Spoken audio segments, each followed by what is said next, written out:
Okay, so I'm pretty sure that some of you are quite familiar with tools like Claude for Chrome, Codex Chrome extension, and of course the Comet browser from Perplexity AI. So these are some examples of a tool, or in this case a browser, that lets AI agent to control a browser. And this is very interesting because it is controlling the browser in the same way someone would use a browser. They might be clicking on some links or menus, or maybe scrolling up, scrolling down, and it can read the page or see the image. And those things are some qualities that are very helpful for AI agents because it will know the context, and also it can do something on our behalf. So you can automate some works by using this agentic technology. Now, the only problem with this really amazing feature from various AI platforms is the cost. So it is very expensive. I've been using ChatGPT Codex, Claude Cowork, and Comet browser a lot, and every single time it's going to consume a lot of usage limits, and I have to wait for another day, or maybe I have to top up some credits if I want to continue. But there is actually an alternative that is free practically forever, because we can use a local AI model to control a browser, and we don't have to worry about limit, because after all, as long as it is running locally on our computer and it is a model that is quite capable, it can do some amazing things. So in this video, I will show you the step-by-step process to run a local AI model with an agentic capability that is able to control or interact with web pages on the browser. So you can use this workflow to automate some of your most boring tasks. So let me show you how you can do it. Okay, first, you need to install a tool called Node.js. Actually, I think for a big portion of population, this program should already be installed on their system. But in case you don't, you can search Node.js on Google, open the official website, nodejs.org, and then you can download and install this program normally on your computer. So basically, this will bridge the AI tool to control the browser. That's a simple way to put it. Now just download and install normally on your computer.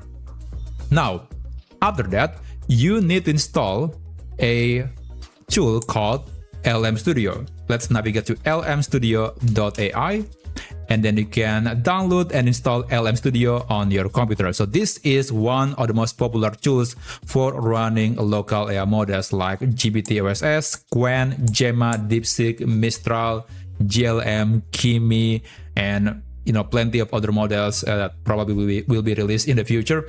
But this is actually not the only tool that you can use to run local models.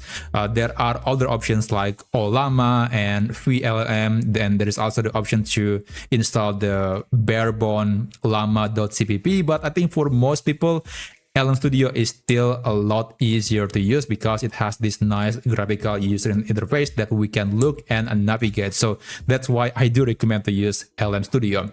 Now, after that, you can open the program LM Studio. And if you don't have any model, then you need to download a model first. So if you're launching this program for the first time, it's going to be a lot cleaner than this interface. But basically, before you downloading a model, I highly recommend to update your engine or the runtime, which is llama.cpp within LM Studio. So to check that, you can navigate to settings and then go to runtime, and just make sure that you're using the latest llama.cpp on your computer. Just update that to the latest version. Now, after that, if you don't have any model, you can navigate to a model search, and then you can search and download a model based on your hardware. Now, there are a few things, or there are a few criteria that you need to follow in order to make this workflow work. So first, make sure to select a model with a hammer icon, or it is known as tool calling capability or tool use capability. So just make sure that there is this icon when you are downloading the model. Otherwise, it's not going to work.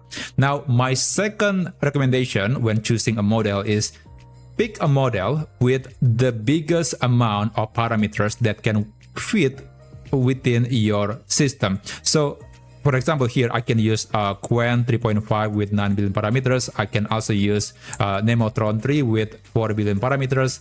But apparently, I think I cannot use Qwen 3.5 with 35 billion parameters. I mean, I can, but it's going to use my RAM, which is fine, but it is slower. So I want to use something that can fit on my GPU. So things like 9 billion parameters, 14 billion parameters, or 4 billion parameters can fit quite well on my system.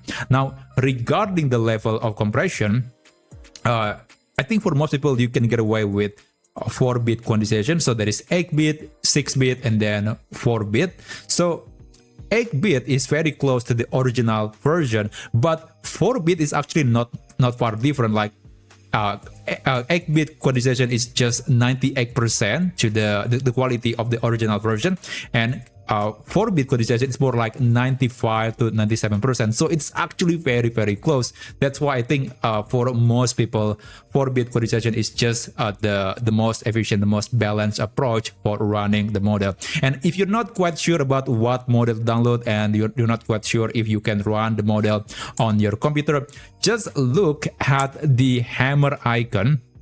So if you see this hammer icon, that means based on the assessment from LM Studio, your hardware can run the model. Now you can deviate from that. You can use something smaller or bigger, but I think for the sake of simplicity, just use the model that has this thumbs up icon. So that's my recommendation. And another thing that maybe you might want to consider is the thinking or reasoning capability. It is not mandatory, but from my experience, a thinking model is usually a lot smarter than the regular model. So the thinking model or the reasoning model has this brain icon. So you can see that in this example. So it has reasoning capability, but again, it is not exactly mandatory. Now, after you have downloaded a model, I do recommend to test that model first. So you can start a new chat and you can load the model. And by the way, I recommend to enable manually choose model load parameters because we want to adjust some settings.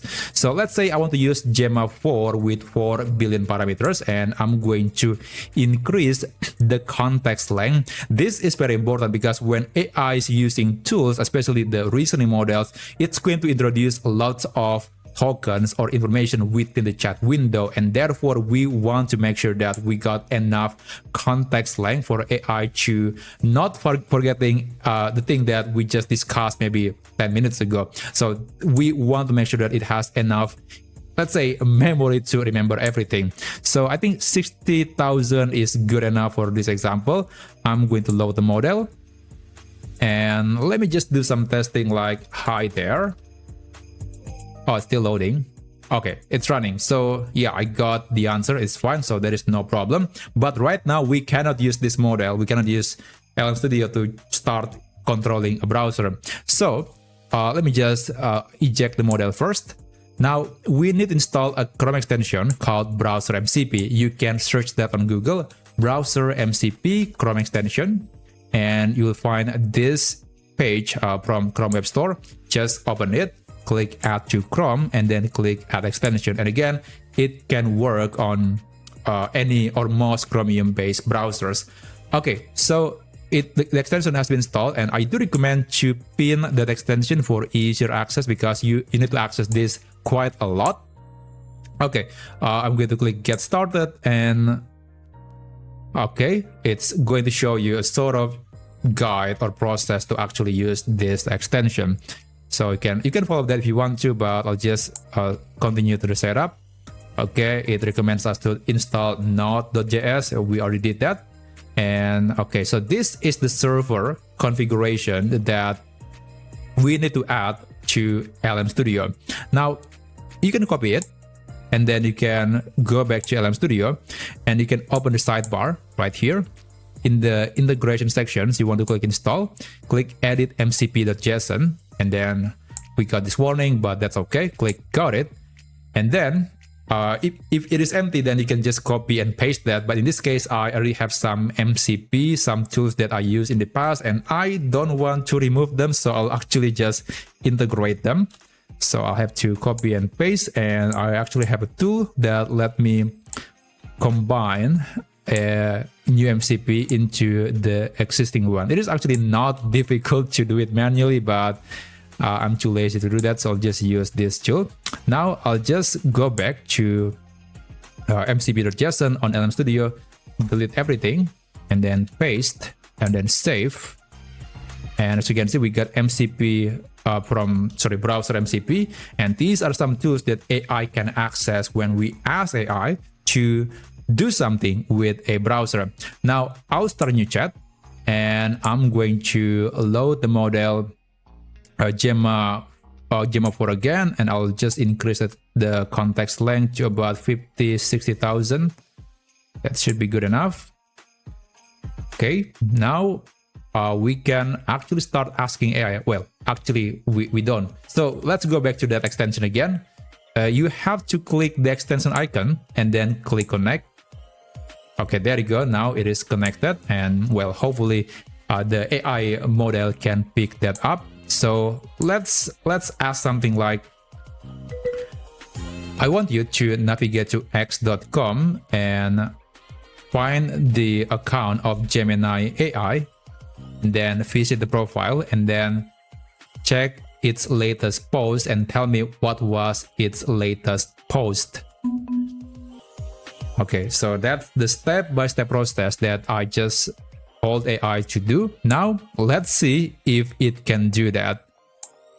Okay, hopefully it is not being rejected, because there is actually a known issue when using browser MCP on LM Studio, that the connection is not very stable. So sometimes it is not actually able to see or understand that there is actually a, okay, there you go, there is it doesn't understand that there is actually a connection to the browser MCP. So when that happens, usually you can just restart or disconnect the extension. So disconnect and then connect again. Okay, let me just hide everything. Okay, so hopefully it can be seen. Okay, now let me just reload. Let's send a message, and hopefully we got a positive answer from AI. It is still thinking. Okay, it still cannot do that. That's again a common problem. So I'm going to copy this. I'm going to eject the model, and I'll start a new chat, and hopefully it can work. This is not my first rodeo using this tool. It's actually indeed often having that issue, especially on LM Studio, but hopefully it will be fixed very, very soon. Okay, it's still thinking. Okay, still cannot. I think from the thinking, I think it cannot access anything. Okay, yeah, it cannot do that. All right, so I'll just disconnect again, and I'll connect again and restart. Okay, there you go. Finally, it's working. So now I guess it is trying to do something. It's using the search capability. Oh, sorry about that. Yeah, it's using the search feature and trying to navigate to the account of Gemini AI. So let's see if it can do that. I think it just clicked the wrong button. So yeah, I should not showing this, side-by-side view, because it's not the fullness of the view, and sometimes it's really not designed for something that doesn't show the full web page, like the typical desktop user interface. So yeah, I guess that's something to know. If you want the AI to be a bit more reliable, perhaps you don't want to show that in a small window like this one. But I just want to show you a quick demo that it can actually control the browser, and you can see the whole thinking, the whole thought process or reasoning process of AI. Now, one thing that you might want to look is the amount of tokens that were produced in this chat window. As you can see, it actually got a lot of things right. It's doing everything from start to finish. It's not finished yet, but there are many steps that it just finished, and I think it should be able to eventually open the profile, or maybe not. Okay, so yeah, I guess I'm going to try it again. I'll just show the bigger version of it. All right. Okay, let me just redo the whole thing again. I'm going to close this, but yeah, as you can see, it's able to actually navigate to x.com and then try to search the Gemini account. But I'll just disable everything. I'll just eject the model again, and let's do the same thing. I'll just use the same model. Okay, load the model again, and I'll just connect. All right, send a message. Yeah, that's the only issue with LM Studio at the moment. It's not very consistent. It doesn't have a very consistent connection with the browser MCP. So this is hopefully something that will be fixed very, very soon. Okay, I think it is working. Okay, there you go. So again, I'm not controlling the browser whatsoever. It's just doing something on its own. And I don't have to worry about API. I don't have to worry about the credits. And this is free as long as you are keeping your computer turned on. You can use this method to do something, to make AI to do something on your behalf, and it can make you a bit more productive. Although, as you can see, it's probably not very smart. Yeah, it's trying to click on something that wasn't supposed to click, but apparently it just corrected itself, and now it just opened the post from Gemini. So yeah, I guess if you want to make the model to be more consistent, to be smarter, then use a model with the biggest amount of parameters that can run quite comfortably and quite fast on your computer. Now, again, technically, I can use something like 9 billion or 14 billion parameters or even 20 billion parameters, but usually it's going to be a lot slower, and therefore there is a diminishing return. You don't want to use something that is too slow, but also too small, because it's going to affect its intelligence. So yeah, basically I do recommend to just do some testing and see if you can get the best model that is running well on your hardware. But yeah, essentially that's the whole process to set up the MCP using browser MCP and running a local AI model that is able to do something on your behalf. And by the way, it is also able to type messages on the screen. So in theory, you can use it as a way to reply messages from email, for example. That's definitely possible, although again, just be careful and maybe monitor the whole process so AI won't accidentally do something that you don't want it to do. But yeah, that's basically the whole process. So I hope you learned something from this video. Thanks for watching, and I'll see you on my future videos. I wish you a great day ahead.